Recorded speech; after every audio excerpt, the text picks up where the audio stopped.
Hello and welcome to Group Chat. I am Justin Verrier, and joining me for this special NBA Finals preview edition, Rob Mahoney, Big Woz, coming to you live on a Wednesday, breaking the nightly cadence before we get into the playoff action.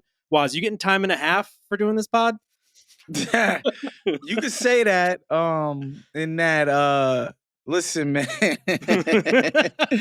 Listen, we're salaried employees, enjoy a great healthcare plan. You know what I mean? 401k, getting fully matched. Stock portfolio looking decent these days. I'm not afraid to do an extra pot or two, man. It's all good. Count your blessings, Woz, is one of my favorite Woz's, I gotta say. Just really taking stock of what matters in his life. Come on, man. Everything is going great. I'm happy to be up here with my brothers. That's all. That's right. And it's a special day, not only because are we on the precipice of a new NBA Finals, we're also going to preview them Verrierables style, which is always an event on the calendar. How many times a year? Couldn't tell you. It kind of just happens as much as it needs to. But the finals, I think we've been doing every single year. But before we get into the exciting action, I have a bit of sobering news here.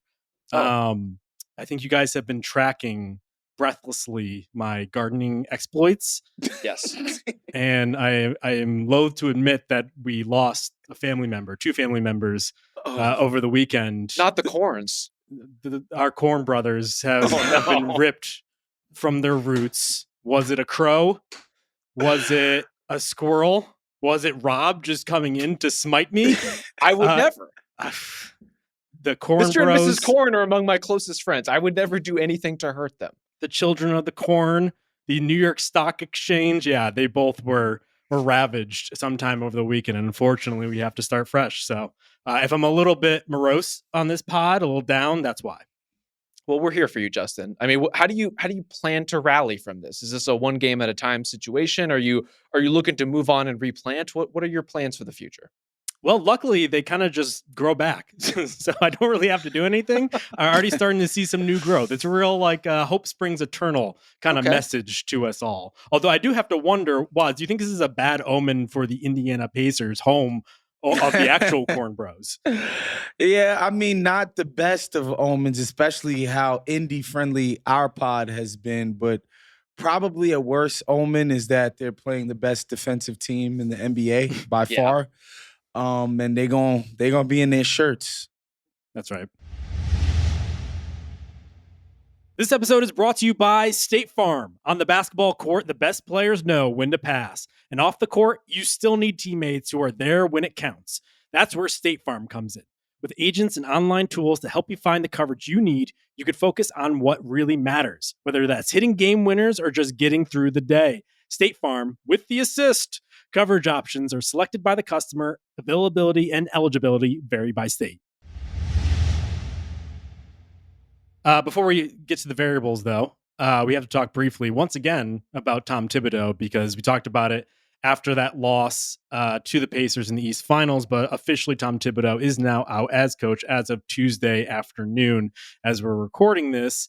Not a total surprise, I think, just because this has kind of been whispered. Rob, what do you think? Would you have done this? I think is probably a better question. I probably would not, but I'm a little more cautious, I would say, overall. I think I personally am just like adjusting to the post results era of NBA coaching, in which getting to the conference finals does not save your job. Winning an NBA title does not save your job. Having a long contract doesn't save your job. Like, these owners are proving willing to axe these guys based on the feel of the locker room. I think the vibes as far as the direction of the team go. And that can be a more nebulous thing. It can also be a more truthful thing. I think there are valid basketball reasons to fire Tom Thibodeau. I just don't know that I would have been so eager to do it given the alternatives that are out there on the coaching market right now.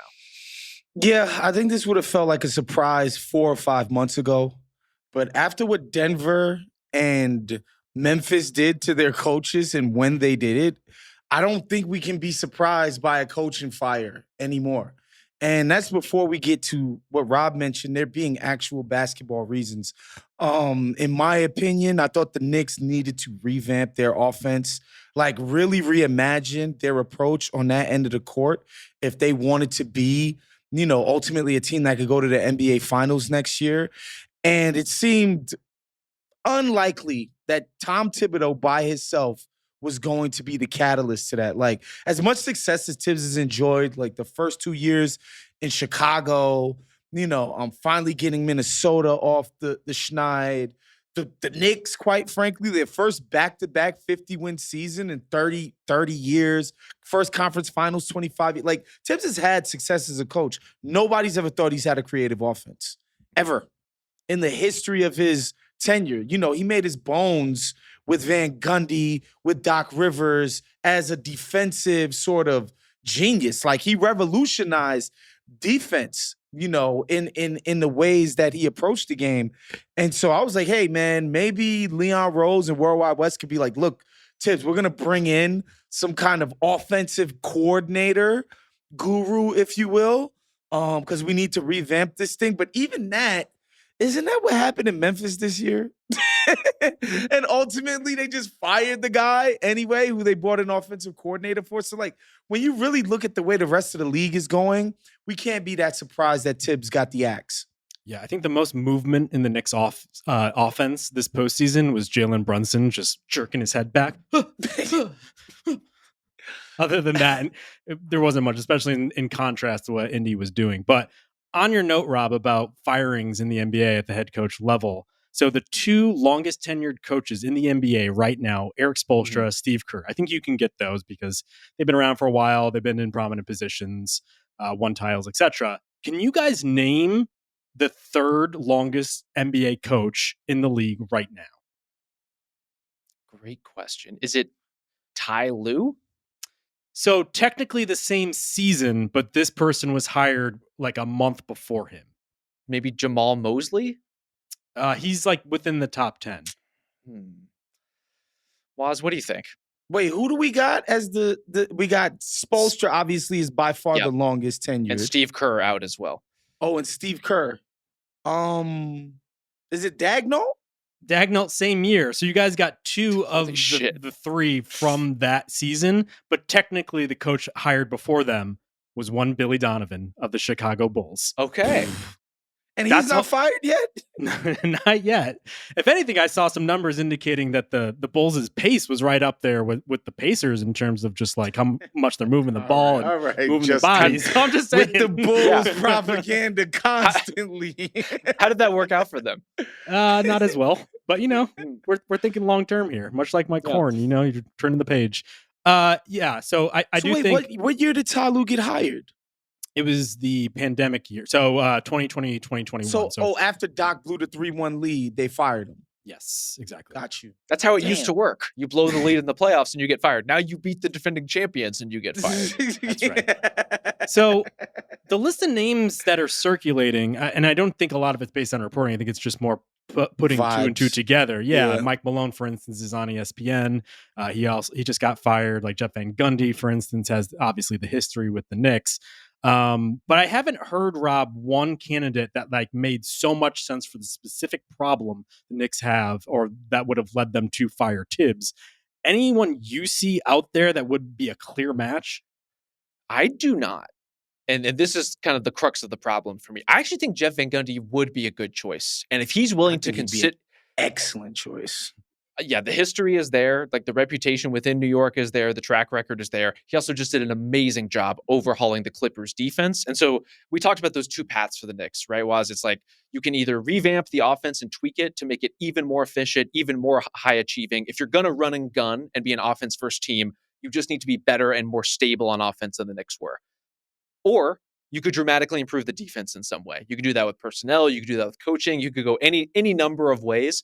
Thibs is the kind of defensive coach who likes his style and is not the most flexible and is not the most adaptive. And I think the Knicks struggled with that sometimes as they tried to toggle into switching more during the playoffs and in different kinds of coverages. Like they just weren't used to it. And so then you get this lag time where they're not transitioning as quickly and they're losing games.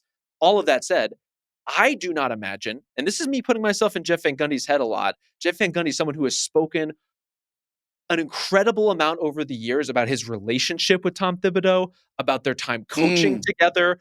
Like, I do not think that Jeff Van Gundy would succeed Tom Thibodeau in a job. Just like on principle, I don't think he would do it. Now, if the head coaching job available to you is to coach a team as good as the Knicks in a market like New York, maybe all of a sudden those principles start to fade away. But the Jeff Van Gundy we've been hearing from as a commentator and a coach over the last decade plus, I don't think takes that job.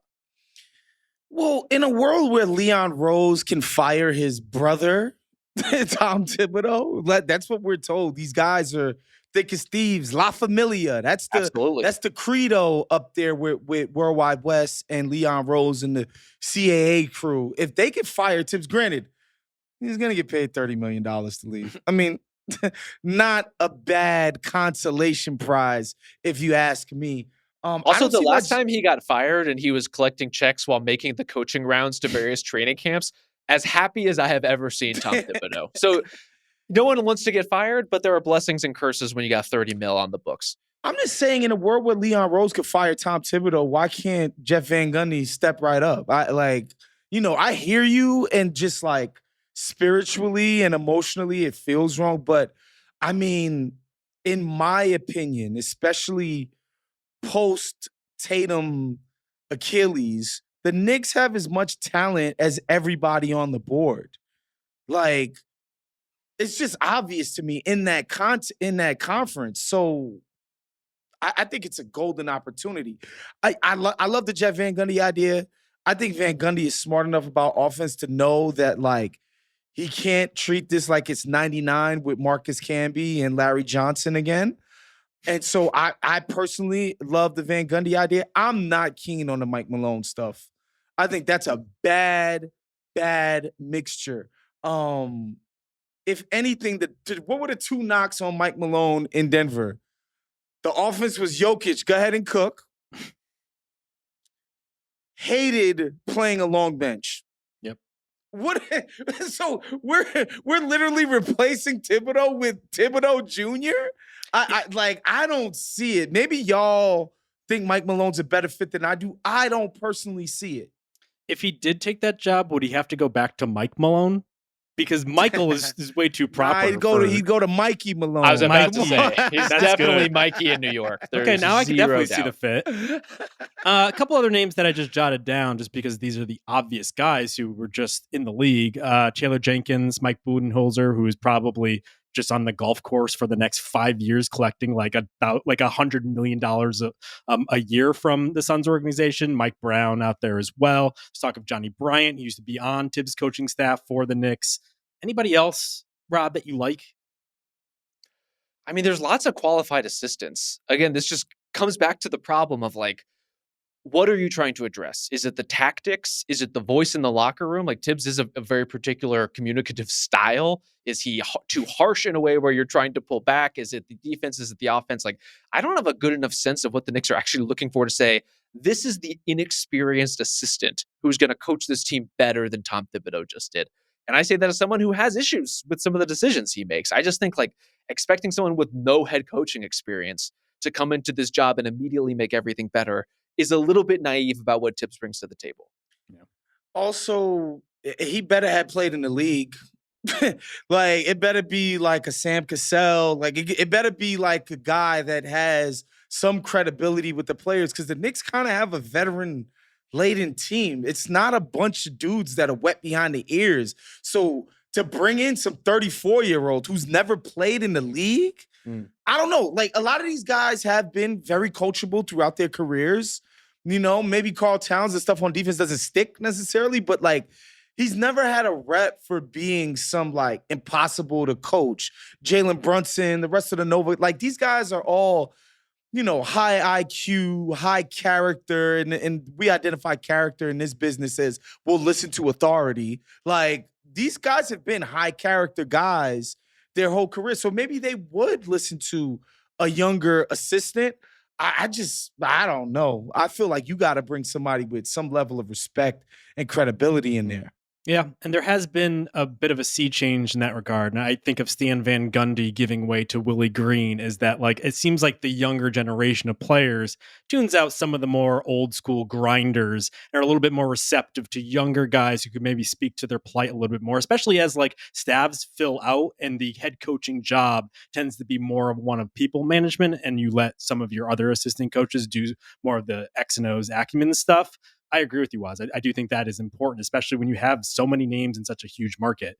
I hope it doesn't end up being Rick Brunson, because I think the tactical adjustment will be just like trying to fight Dante DiVincenzo, like if they play the Wolves. Question for you guys. Yeah, and it might not happen, and it definitely won't happen. But I just want to throw this at you guys. Generally, obviously, there's no cap on coaches' salaries.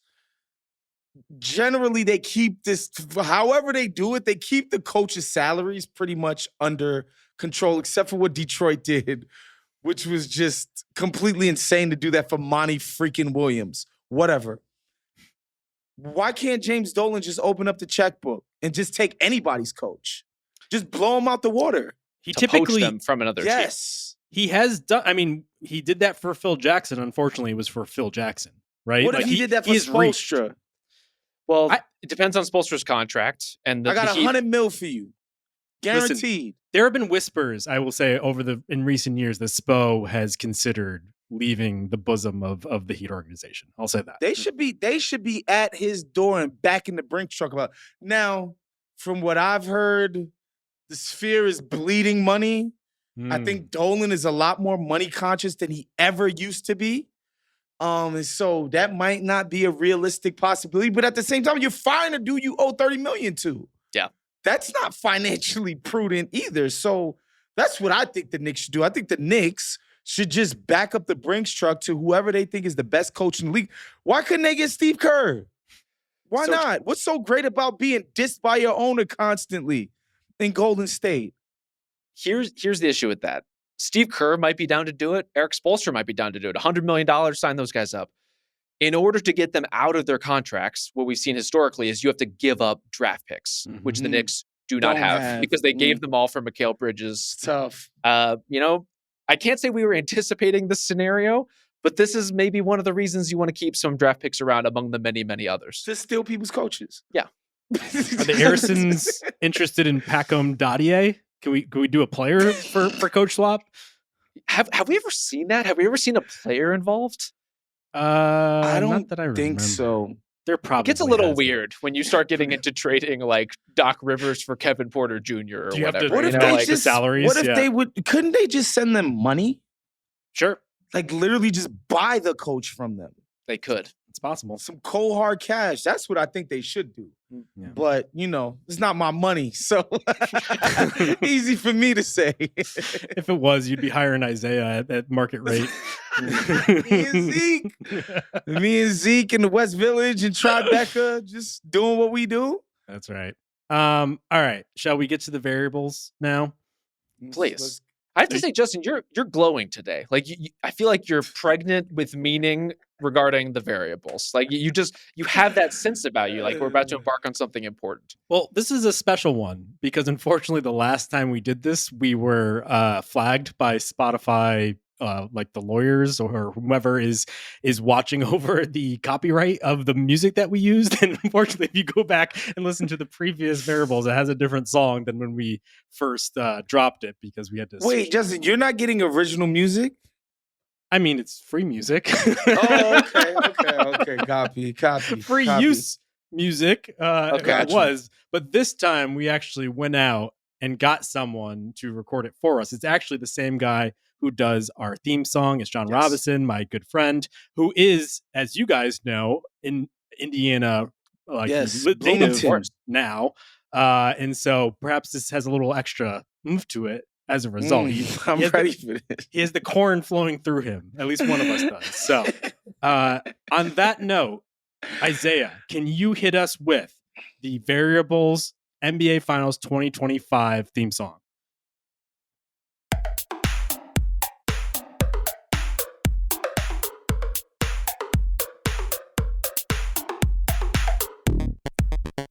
Oh, Yeah.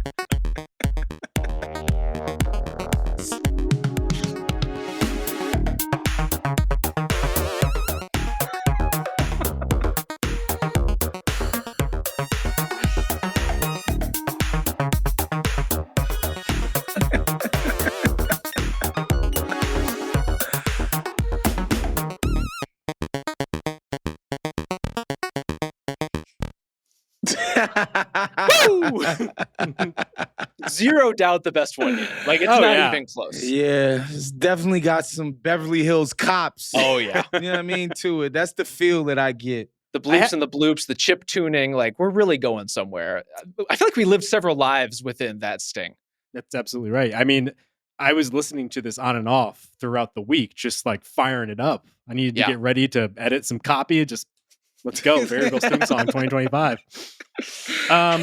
All right. So we're going to go through, I think I have 6 questions down here. First and foremost, let's get into some of the tactics of the NBA Finals. And we have to start, I think, with the Pacers when they have the ball, because a lot of it is going to come down to what can the Pacers get away with against this near historic OKC Thunder team and also the defense.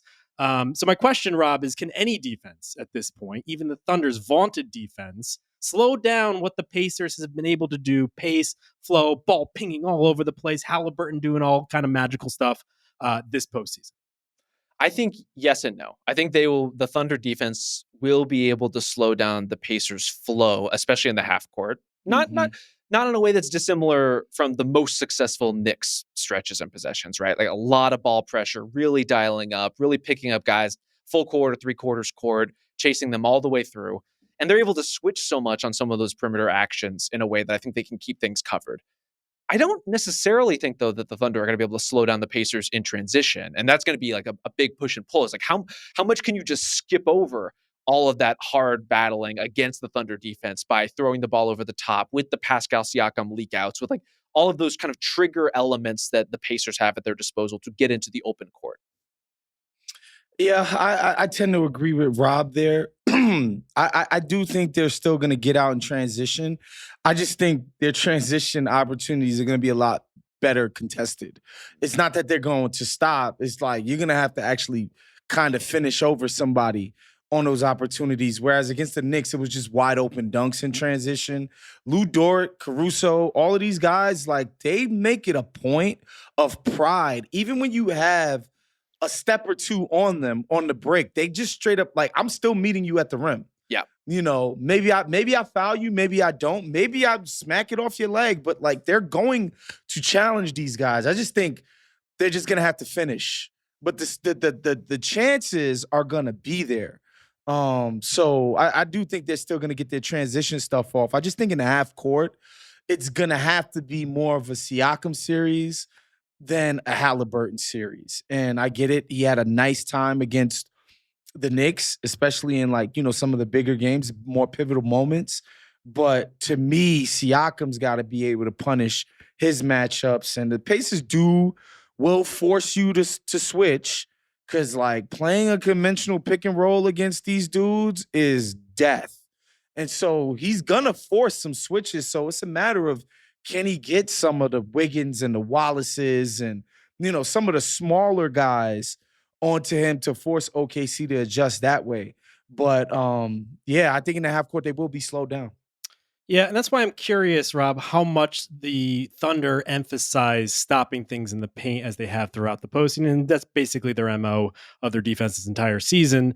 Do you think Halliburton is going to require them to blitz more in order to take him out in the ways that we saw increasingly over the postseason, just because getting him even past the half-court line going, he can make things happen? Do you think they'll try to sell out and just hope that they have enough interior heft, especially if they're going to stay too big, at least to start with? Or do you basically single cover and then just harass and track and just hope that like you just impede their freedom of movement?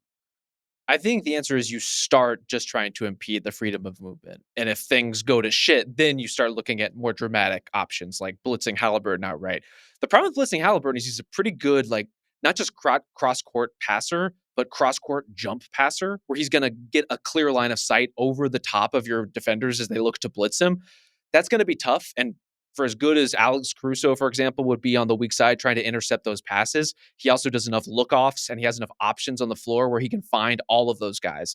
I think I would play it more honestly first, or with some light perimeter switching at first.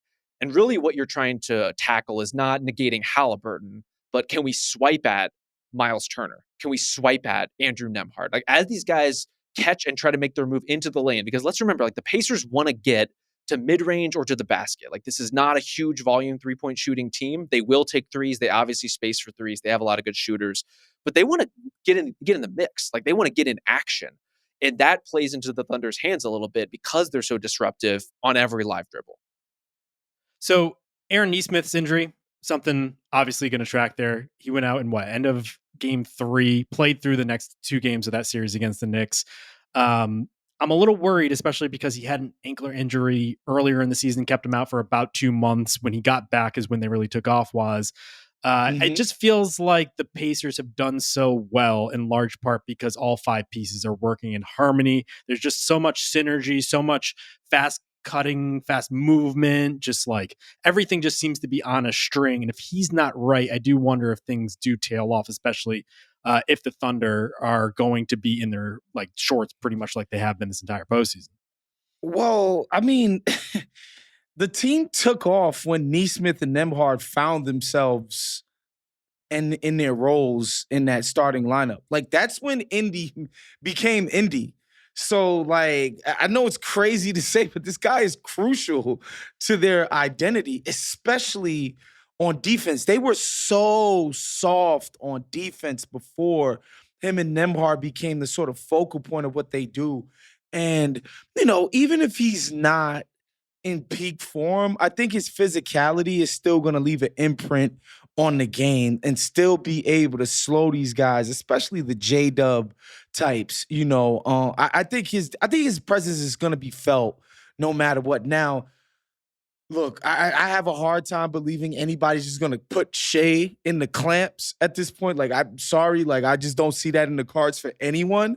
But, you know, this guy has to be, in terms of what they do perimeter-wise with the 2 big dogs, he has to be prominently involved if they're going to have even a scintilla of a chance. But I think even a limited Nesmith is so much better than what they have coming behind them. Like, we saw, like, especially early on in the Knicks series, they were freaking toast against Brunson when anybody but Nesmith was guarding him.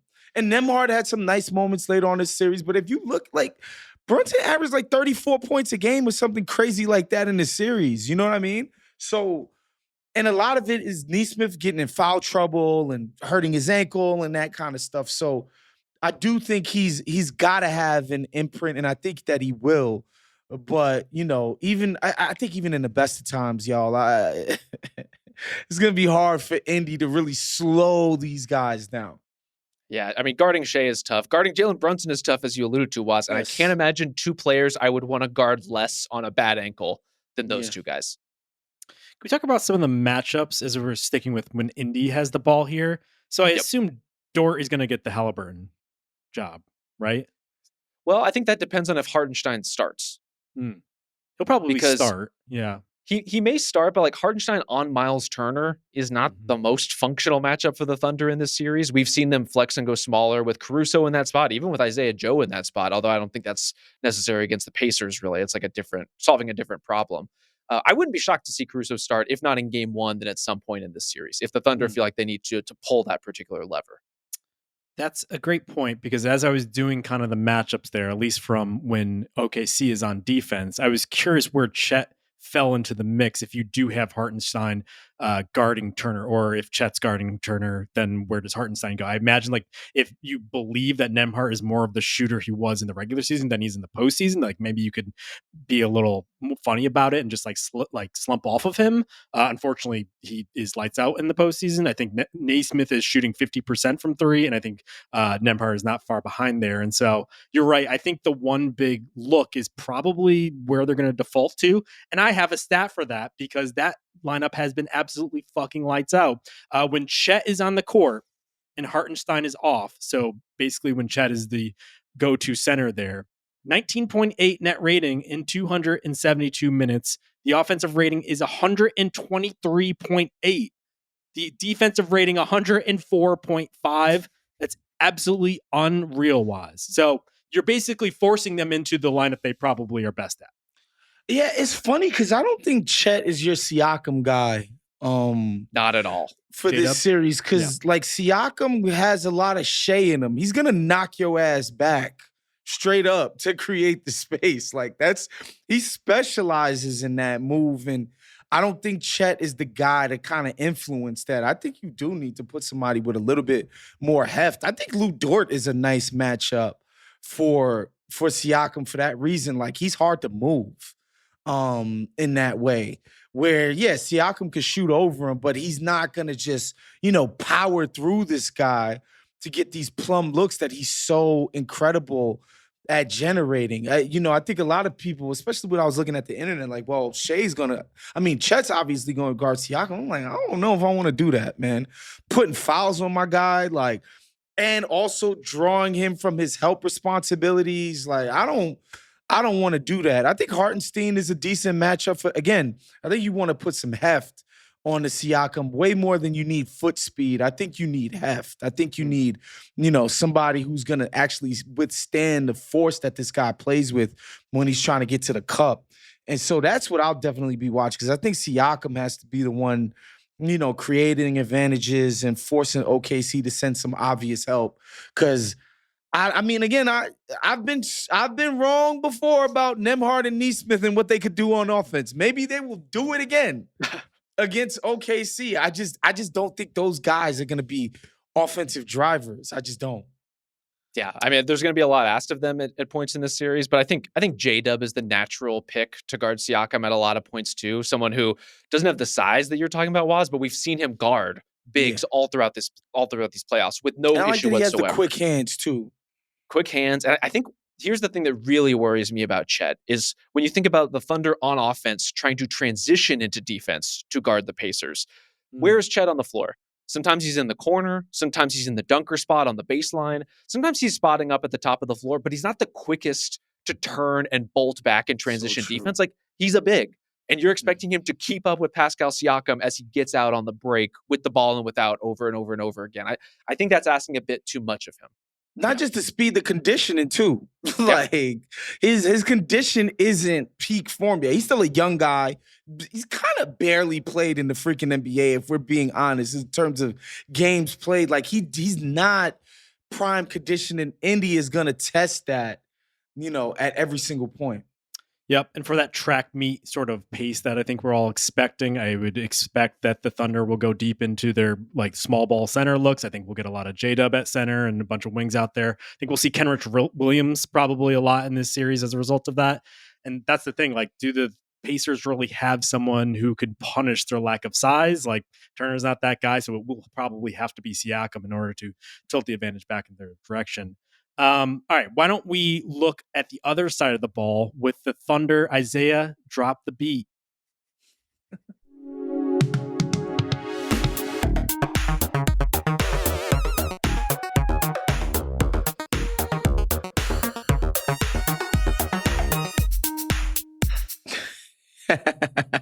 Punchy. A little shorter this time. A little different. Oh. Keeping you on your toes. Okay.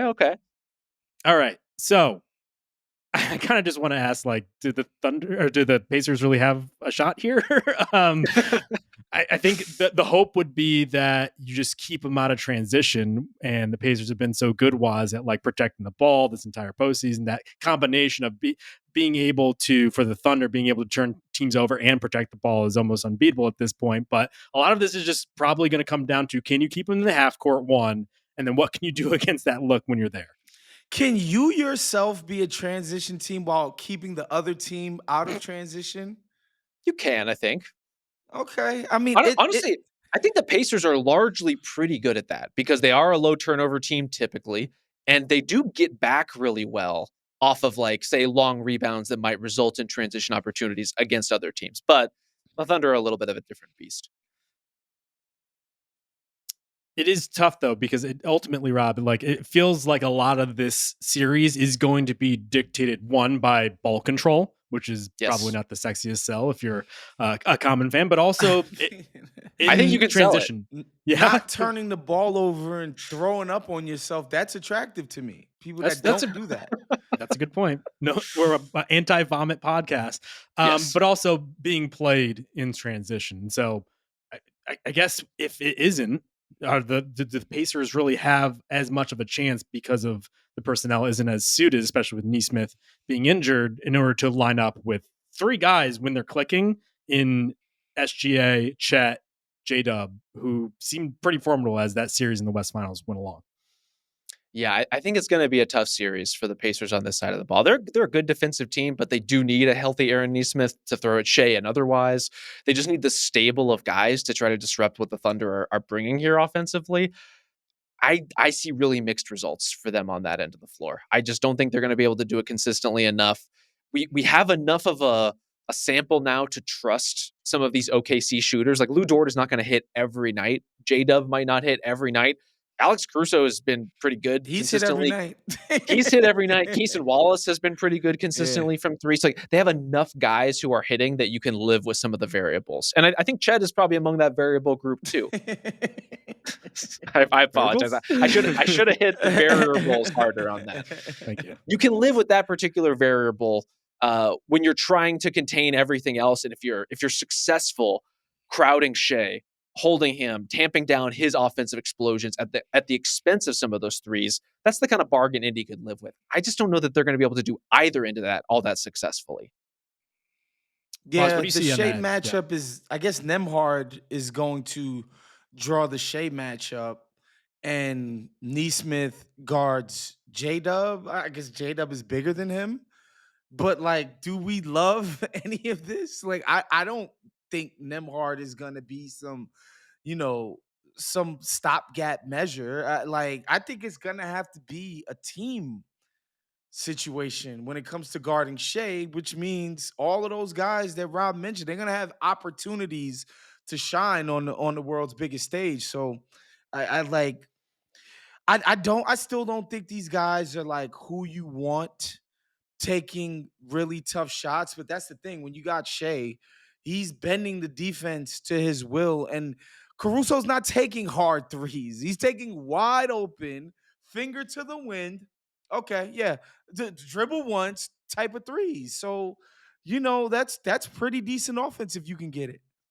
So I respect the dark arts that Nembhard has used to great effect over the course of his career at this point, especially in the postseason. The whole pulling of the chair, like on the fly thing that Caden Cooper has been documenting for a really long time is just another level. I think that's going to work once, maybe twice, but I have a hard time thinking that like he's the guy who's going to be able to slow down SGA. And to that point, he did get the assignment most often when they matched up during the regular season. Only like about 12 minutes or so is what they logged on the tracking, and Shea did score 61.1 field goal percentage. And so the tracking is a little wonky with those. It's not always hyper accurate, but just seems like the Pacers, Rob, got a little lucky in who they saw as the playoffs went on, because a lot of what they were matched up against was guard driven offense. Brunson, Mitchell without Garland. And so I'm not suggesting that like they shouldn't have won those series, because I think they've been on this kind of magic carpet ride through the East. But I think it worked to their benefit. They didn't have to come up with the sturdy 3-and-D wing defenders in abundance, because after Nesmith, it kind of you're left searching for other guys. Well, this is also guard-driven offense that the Thunder are busting out. I don't. I guess structurally, Shea is just a different beast. Like big wing. I don't know how we want to categorize him. Yeah, whatever bucket you want to put him in, he's a tough cover. And he's going to be a tough cover for any team. I think kind of what we're drilling down on is the Thunder are not the opponent that any team should want to see in the NBA Finals or at any point in the playoffs. But the Pacers especially, the Thunder are an antidote for a lot of their movement, for a lot of their style. They can hang with Indy, trying to play this fast, trying to push and advance the ball every opportunity. Like, this Thunder team can get back and they can punch back. And ultimately, they have more one-on-one creative juice than the Pacers do. And ultimately, like, that matters in a series like this. In a series where whether it's going to be a track meet or whether it's going to be a slugfest, like eventually you're going to have to like turn the balance of the game through some of those like random one-on-one possessions. And Pascal Siakam has been great at that for the Pacers, but he's not the MVP. And Shea has produced like an MVP in these playoffs. He has lived up to his billing. He's been every bit as good, I think, as we expected and hoped he would be coming into this postseason. There's just not a good answer for that. Like, it's really not that complex. And yeah, Halliburton has shown, he had to prove to Verrier that he's not afraid to get to the cup. He was getting to the basket against the Knicks. He was finishing over guys against the Knicks. His floater game finally, like, last year, very early on, last season, very early on, the floater was just unstoppable. Then it went away. And then, he came back from the Olympics and it was like, okay, what the hell is going on with this dude? But what he showed in the first two rounds is like, I'm deadly pull-up shooter. I will take it to the cup when I absolutely need to. I'm going to find every single open guy, every single crease in your defense. And so, yeah, Halliburton is going to have to try his hand at being a one-on-one creator off the dribble. Like, they don't have another choice. Like, that's how the team is constructed. And again, if Oklahoma City's gonna be like, yo, we're not playing you with a conventional pick and roll coverage. We're not just gonna let Miles Turner catch the ball at the top of the key, wide ass open, and just take three after three. Then yeah, it's gonna be on Hallie to make it happen. How do we feel about Halliburton on the defensive end? I feel like he's held up pretty well, especially considering his Yeah. reputation. Do we think that was more a product of everything just going so well, or do we think he will be able to stand up enough to where he won't be targeted? To I think me, there's lots of places for him in this series. No one's like there's guys yeah. he can guard and there's ways to protect him. But it's not just that. Like early on in his Sacramento days, he was horrible on defense. He Yes. wasn't like, oh, he's kind of no, he was terrible. And now I think it's two things. I think when you're not Mr. Heliocentric, guess what? You can a lot of times be better at defense when you really try to, because you're not expending. So think about Jalen Brunson, the amount of energy that goes into every bucket that he gets. He doesn't get easy buckets. Everything he does is difficult. Creating Yep. the space, pounding the rock, the stop and start, the quick, like he's expended so much energy to create that offense. By the time it's on defense, it's like, bro, it's not gonna happen. Halliburton doesn't do that. He doesn't play that way. So he has enough in the tank to be respectable. Nobody's calling him Gary Payton or nothing like that.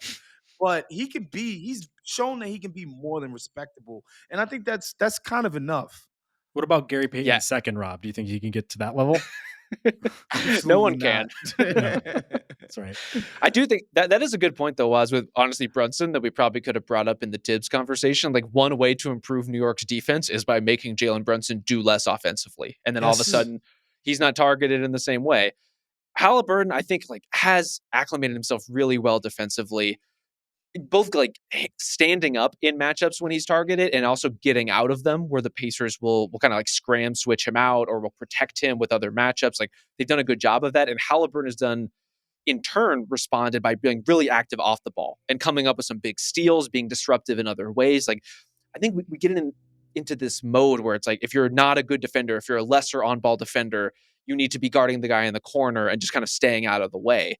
Ideally, you can find other ways to get in the mix that aren't like putting you at the same level of vulnerability, but ultimately you're able to have a positive impact on defense. I think that's where a line that Halliburton has been walking pretty effectively in these playoffs. All right. On that note, let's pivot now to number 3 on our list. Isaiah, drop it.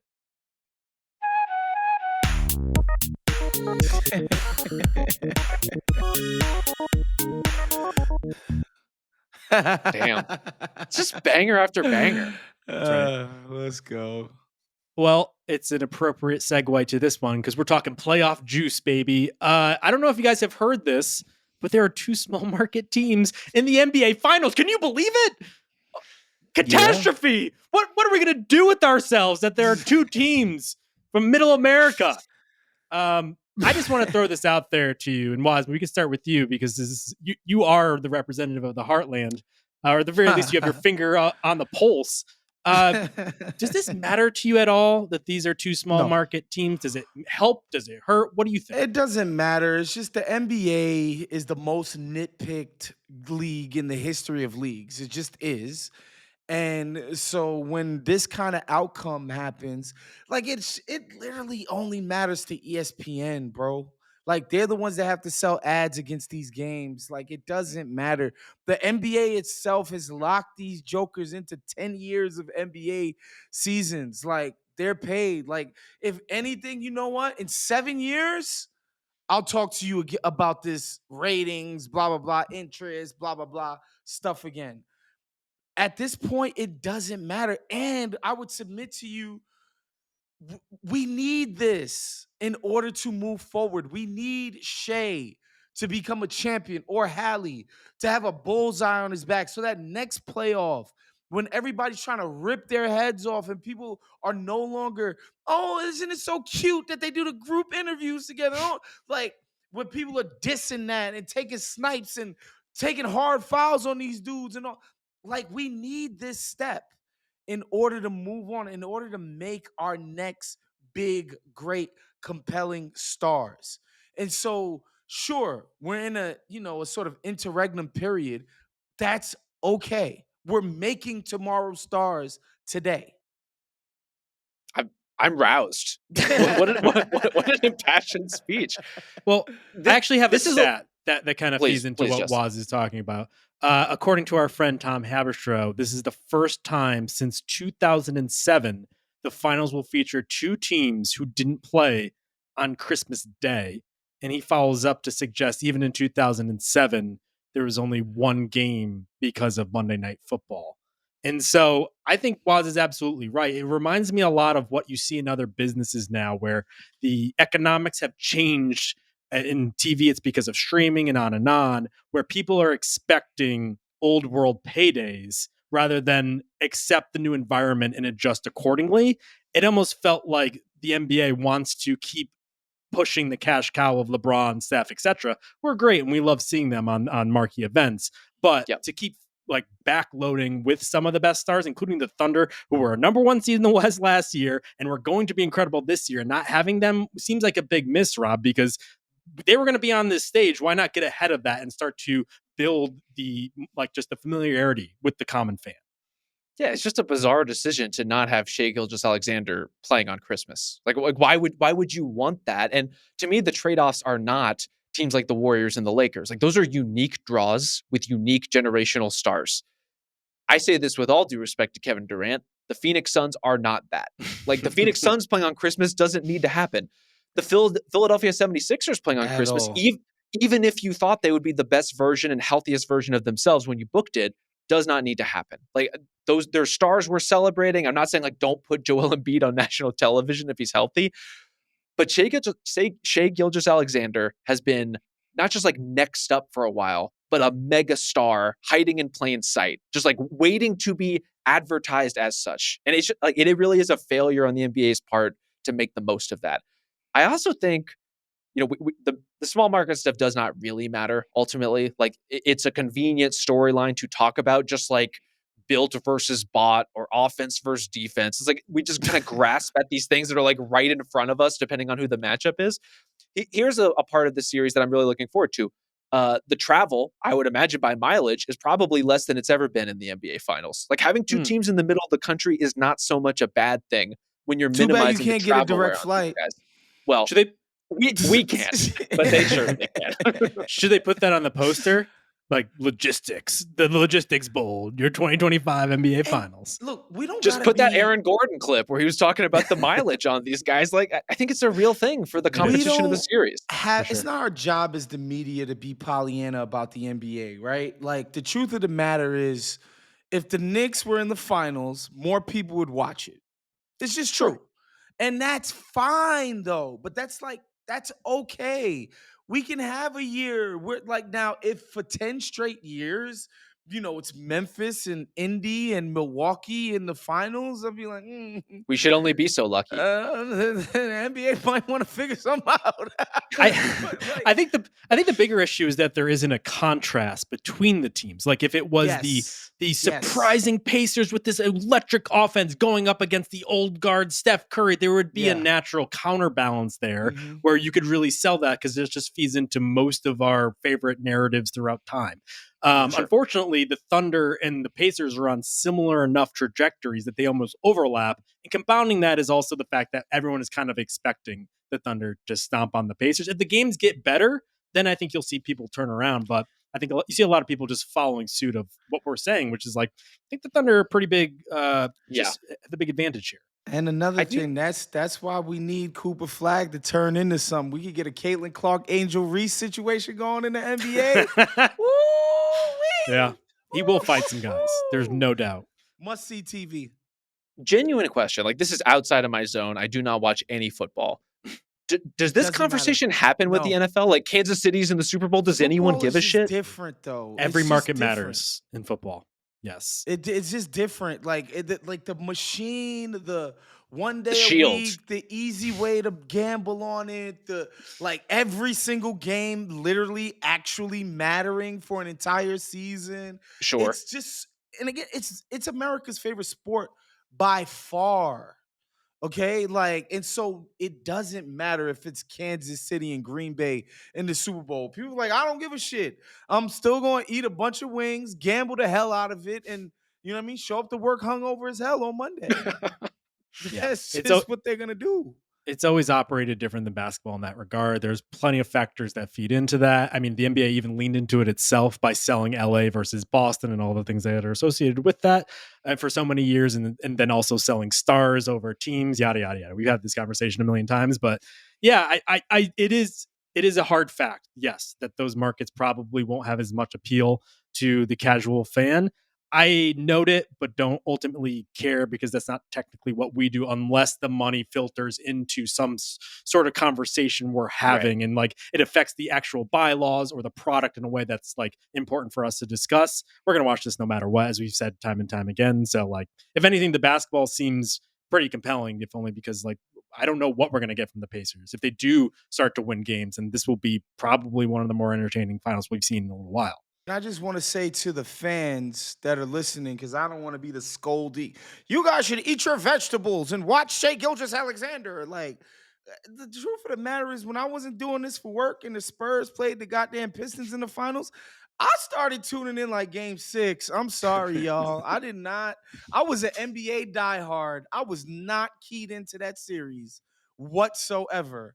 And so, like, I'm not gonna sit here and tisk, casuals or whatever who aren't locked into the Pacers and Thunder. I think it's the league and its partners' jobs to communicate to the public that they should be interested in these kids. That much is definitely true. I just think if you are one of these people who's getting ready to roll out your talking points, make sure they're straight. Because if you're a Mamba mentality fan, I feel like you probably should like Shea a lot. Like, his game is right there for the taking. If you're the modern, no one plays defense in the modern NBA kind of person, like, the Thunder are a pretty compelling counterpoint for that. If you think everyone in the league plays the same way, I don't know, man. No one plays like the Pacers. Like, there's a lot happening here that is exciting from a basketball perspective. Also, big picture, you hit it, Justin, squarely not our job, not our responsibility. I frankly do not care how many people watch the NBA Finals. I will be there. And the NBA doesn't really care how many people watch the NBA Finals because their TV deal is up for like 10 more years. Yeah, like, it's right. a literal 10 decade years. before this is a problem. Yes. Our job is to foster the vibes. And on that note, Isaiah, hit us.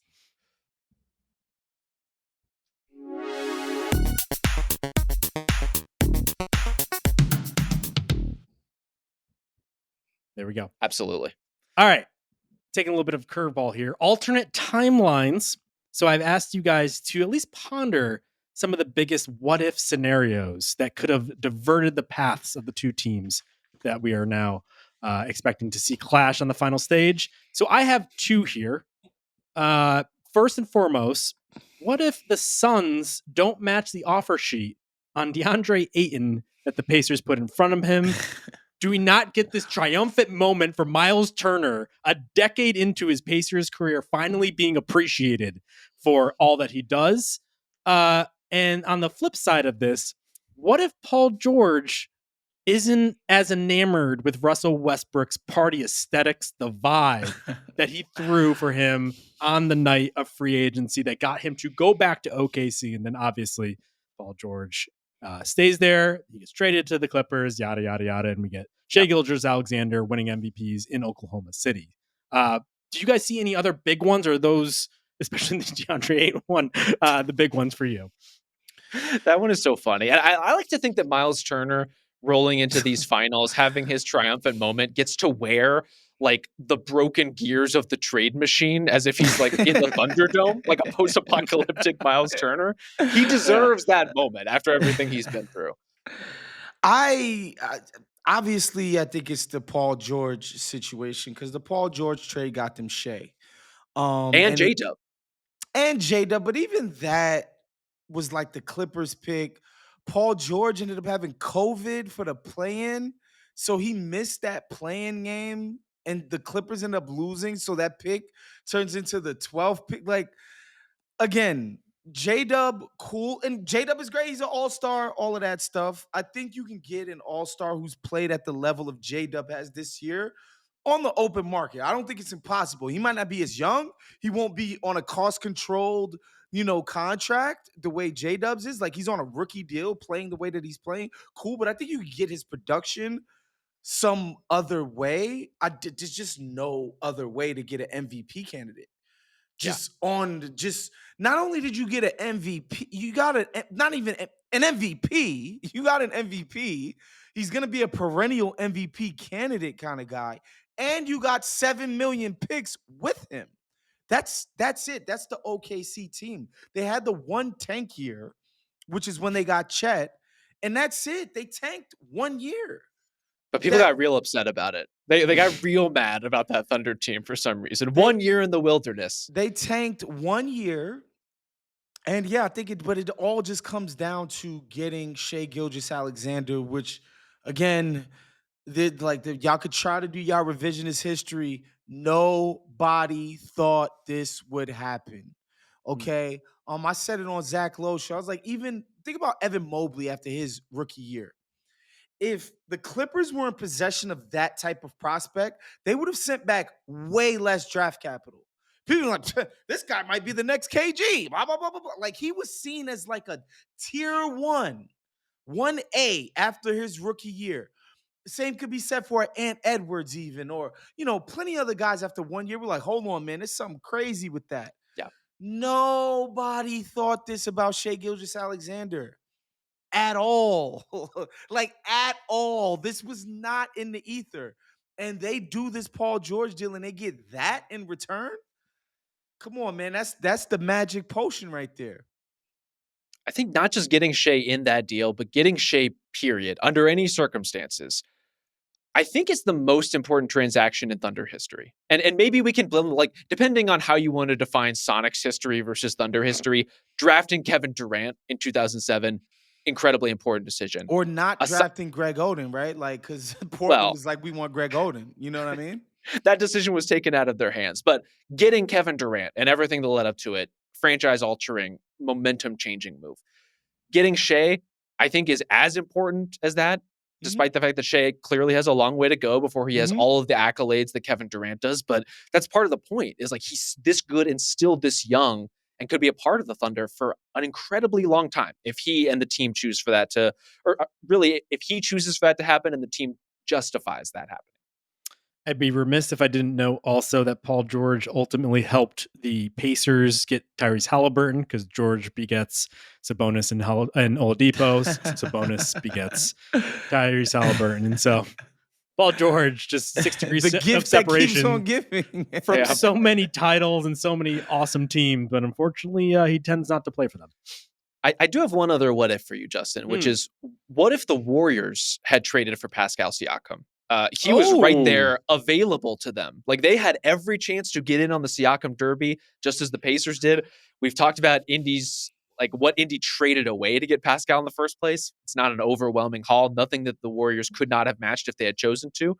Now, things have worked out pretty well with Jimmy Butler so far. I think that's a good fit. I'm not begrudging any of that. I'm looking at it more from Indy's perspective, which is if the Warriors or any other team jump at Pascal, I think Indy is chasing other kinds of stars, other kinds of players, guys who frankly are not as perfect with their team as Pascal Siakam. As like the precision of that fit has been so great that even someone like OG Anunoby, for example, is a really good player and may have also been available around that time to them if they had, made the right kind of offer, just doesn't fit with the Pacers in the same way. My what if, I'm still fascinated by the Knicks trade. The two teams that lost to these finals teams. And I'm like, would either of those teams would have been better suited to beat OKC or New York by not having made the deals that they made?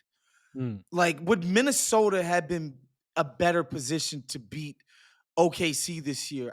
think they would have, considering how clogged toilet their offense was against OKC. I think having that stretch ability, Yeah. would have been key. Now, would they have won the series? I don't think so. But like, I do wonder. And the Knicks, same thing. I wonder if they would have been just better suited. Just I don't even know what Randall would have brought to the Pacers series. I could see, because like we don't even know if Minnesota's going to keep Randall. But the Knicks have kept Randall after going to the conference finals. Like I'm still like, that's such a weird ass trade still to me, because of the parties involved, the sort of polarizing nature of both of those guys' games, Mm. where it's like both of them just go from GOAT to hero, quarter to quarter, game to game, possession to possession. And I do wonder if, just matchup wise, both of their conference finals runs would have been better or worse. That's what I'm still stuck on, that Randall deal. But would we have gotten the same Dante DiVincenzo Villanova commercial that we have seen 90 billion times over the past 2 months? No. So I haven't my seen a life would have been compelling worse. answer. I haven't seen a compelling answer as to why Dante DiVincenzo is wearing a visor in that commercial. Like you can't get this man a fitted. Is that against the rules? Oh Lord. He seems like a visor guy. I think he's hitting the links on his off time, and I now could he see that fortunately actually. has more of that. No, Waz, it's a good one. I have to imagine Mikal Bridges would still be mildly disappointing, and they would probably still end up where they ended up. But you're right. Like if they just didn't do those moves, things would have been a lot different going to the finals. Why don't we go now to number 5?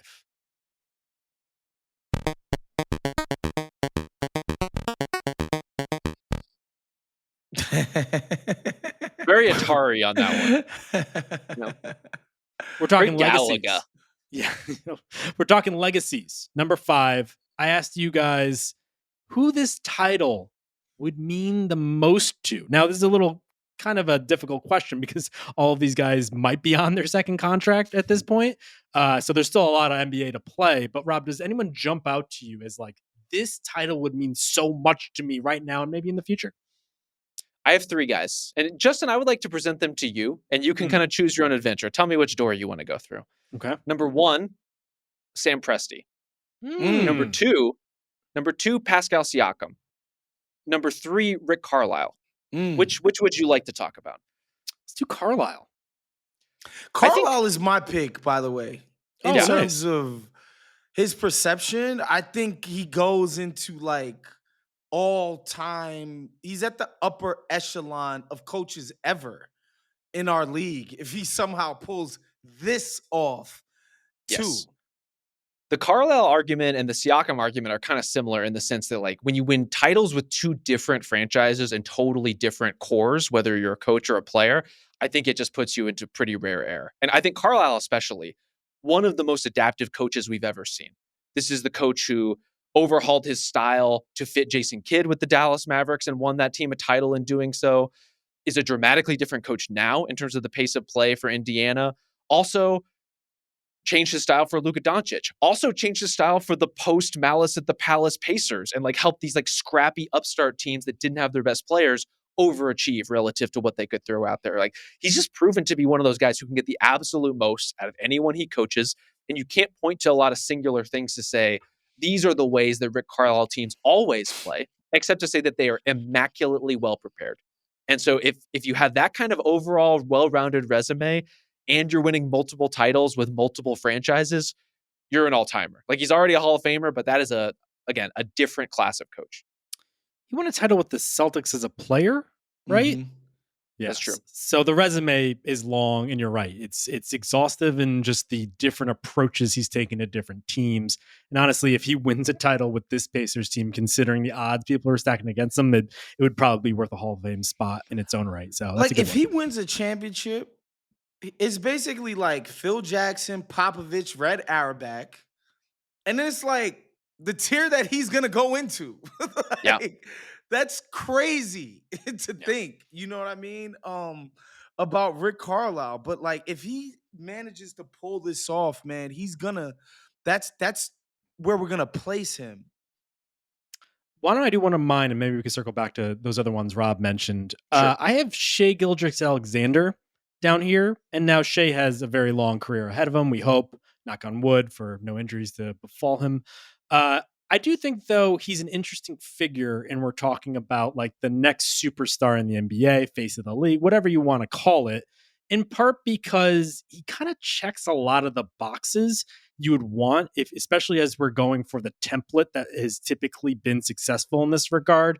Kobe, even MJ, all those type of guys. Like, we look for a certain type of player. Shea, being a high scoring wing on a highly competitive team, is that. I would say as a personality, he's a little bit unknowable. I think he's a very congenial kid. Like the Waz mentioned, like the post game stuff. Like, it seems like everyone gets along, and that's nice. And the fashion stuff seems like be the thing that tends to pop with him. But I don't really know much about him, and so I don't really see him as like a personality in this league. But I do think the one thing we undersell in the Jordan template is someone who just wins and wins constantly. That at a certain point you are forced to take note of this person, and he has to be at a certain level when selling the league. And I think if he gets a title now, starts stacking multiple titles, obviously the Jordan bar is probably never going to be accomplished again, considering how many he has in such a short period of time. But like, fucking like 3 and 4 years sort of like success, then Shea has to be the guy in the NBA. And I think it probably starts now with his first opportunity.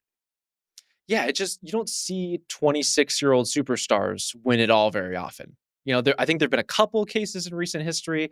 Dwayne Wade, obviously, with the '06 Heat, was like a force of nature, and even significantly younger than Shea.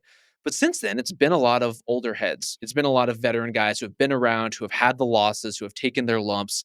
The Thunder have taken some of those lumps, but they've sort of jumped the process in terms of accelerating to become so good so quickly, so dominant defensively, and Shea lifting everything up on the other side of the ball with how much he's able to create.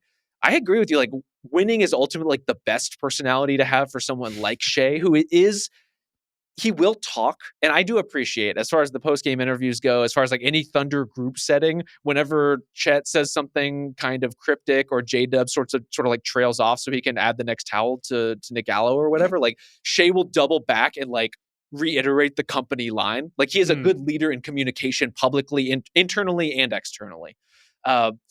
If you just come in and win and win and win and win and win, I think your story writes itself in a lot of ways. And your appeal as a player, where you're just a singular style of creator on the court who no one can stop, and every time you're a tough out in the playoffs, that's a mythological kind of creation. And that's when you get into a territory where it's not like we're looking for something to like about this guy. It's like you're just kind of an undeniable NBA presence.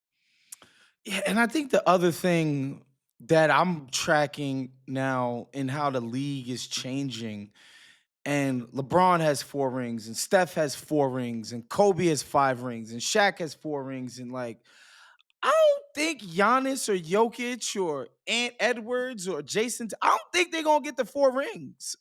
Like, I don't think any of these young guys are gonna be able to string that many championships together, specifically not as MVP, like finals MVP level of guys. So like, if you're able to even get one or two in this climate, is going to be very challenging because of the freaking way that Adam Silver and his boys in the ownership group have made roster construction such a difficult, like keeping great players on one team so hard. Like, I do wonder if Shea can, we know how stacked the Thunder are, how well positioned they are to do well in future postseasons and all of that. Like, if he can be the guy that actually stacks some rings together, because I said, like, I don't like we look at our Ringer NBA top 100 or whatever. Like, go through the list. New one of going the out top, tomorrow. Go through the list of the top 1 through 10, 12, or whatever. How many of those dudes do you think is going to end up with 4 rings when they retire? That's a great So question. that's what I think is cool about what Shea's doing right now. I love what you're saying, Waz. It also concerns me as somebody who lives in the spaces that we do, who participate in the NBA discourse. Are we just resigned to no one is ever going to live up to not just Jordan, but LeBron, but Steph? Are these guys never going to be allowed to be great on their own terms because they don't win 4 rings? I think they will, but like objectively speaking, these guys aren't as good as Mike and LeBron in their prime. Like that. Well, no, and no one is near that level. Like let's be real about all of that. It's not close. Oh God, the next layer of hell is what you're saying is we're gonna these guys won't stand up to LeBron who didn't stand up to Jordan. Yeah. Yes. Oh God. I don't think I could do that. Gotta go garden full time. Yeah. But I'm telling you, like people are already being like, well, Jokic only has 1 ring. He's got 1 ring. What's so good about his resume? Why is he an all-timer? He's got 1 ring. I'm like, guys, this is insane. I will say though, the recipe to popularity these days is to reboot IP from the past. And the way to do that in the NBA is to turn Shai Gilgeous-Alexander into the ultimate winner, because that's as close as we'll get to like any sort of like 4-quadrant popularity for any of these guys. So I guess we got to root for Shai to win 6 rings. I guess so. Go undefeated in the finals. It could be a lot worse, man. Rob, do you want to do one of your other 2? Yeah, let's talk about Sam Presti for a second. Like, again, incredibly long tenured executive who has had great teams before, who's had a team get to the finals before. What year did he get hired? I want to say because he was already the GM in Seattle. Yeah, 2004. No, 2007 is the Durant draft. 2007. Okay. He was 28 years old, I believe, when he got the job. Jesus Christ! Wow. He got hired to be the GM at 28. Yes. So this Presti stuff is making a lot of sense, y'all. We got the blog at 28, so yeah, we did. Same shit. Blog and pod, everyone's journey is a little bit different.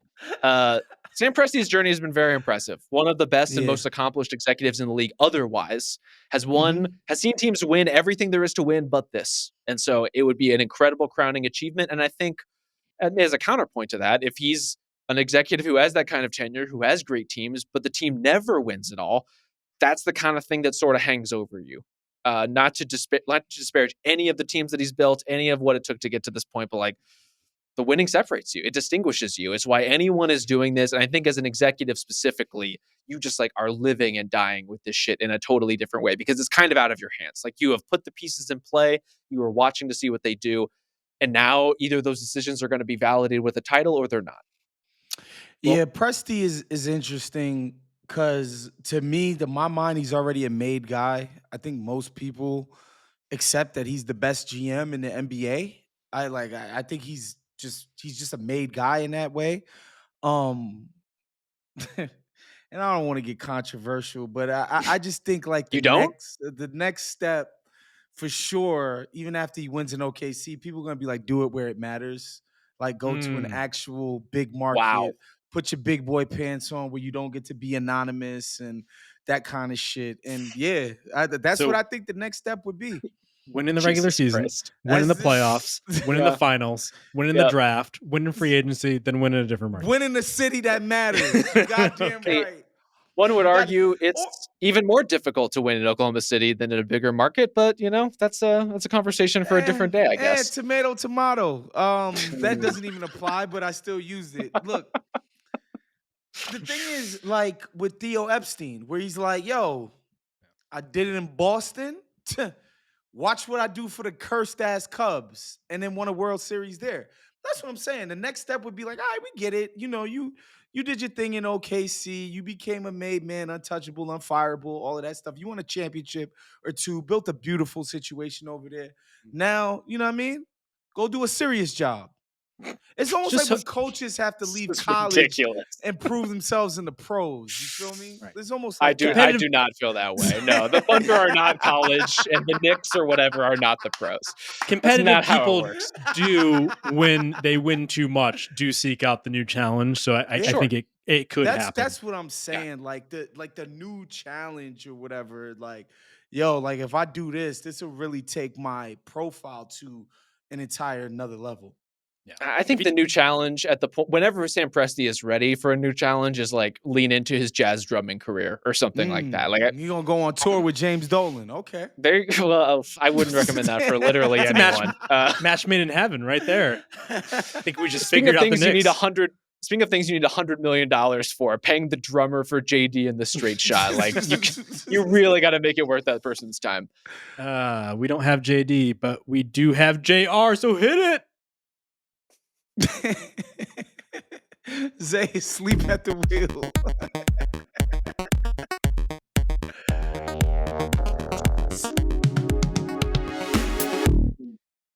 Oh, last one. All right, predictions, fellas. Who you got? Waz, you want to go first?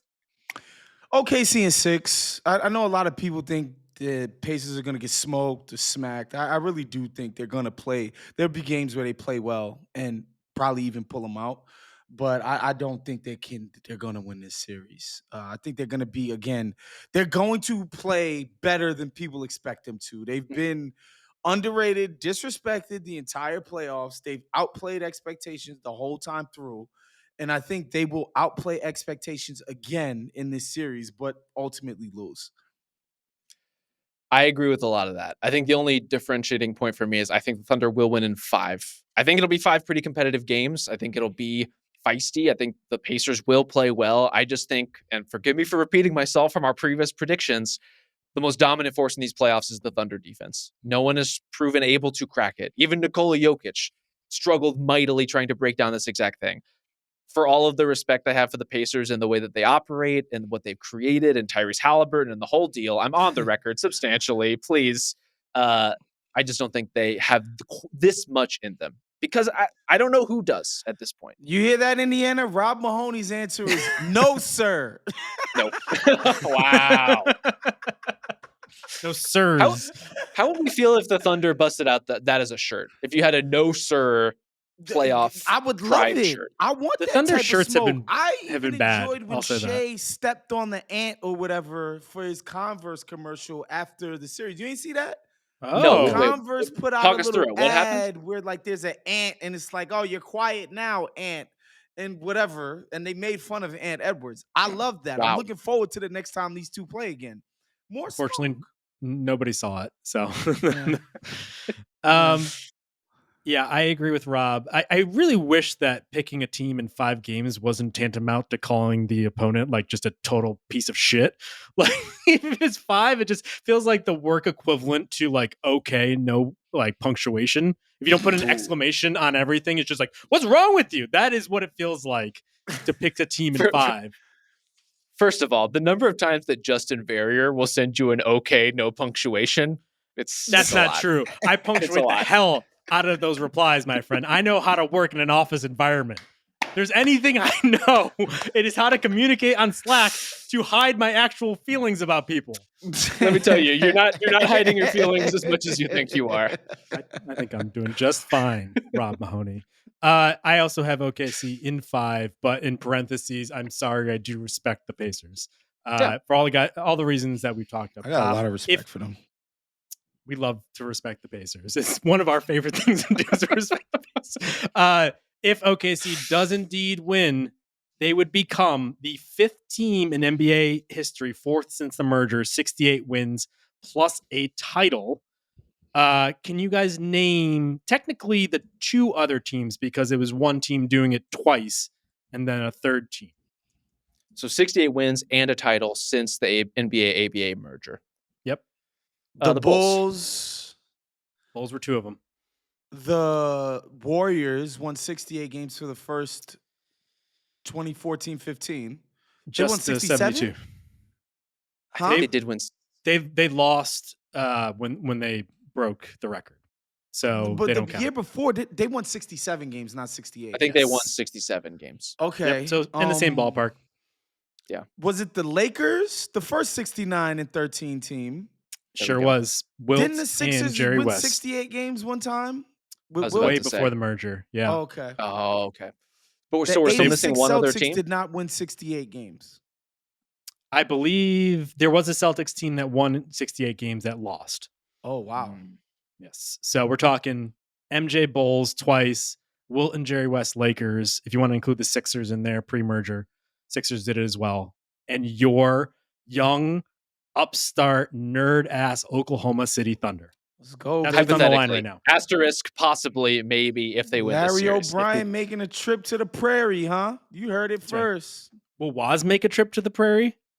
No, it's not We happening talked for about time and a half, huh? you. Wow. Uncalled for. Well, maybe when we do a world podcast tour, we can take a look at the title if it makes it there. Yeah, we'll figure it out. That's it for us. We'll be back after game 1 on Thursday night. Thank you to Isaiah Blakely. Thank you to Ben Cruz. We will talk to you next time.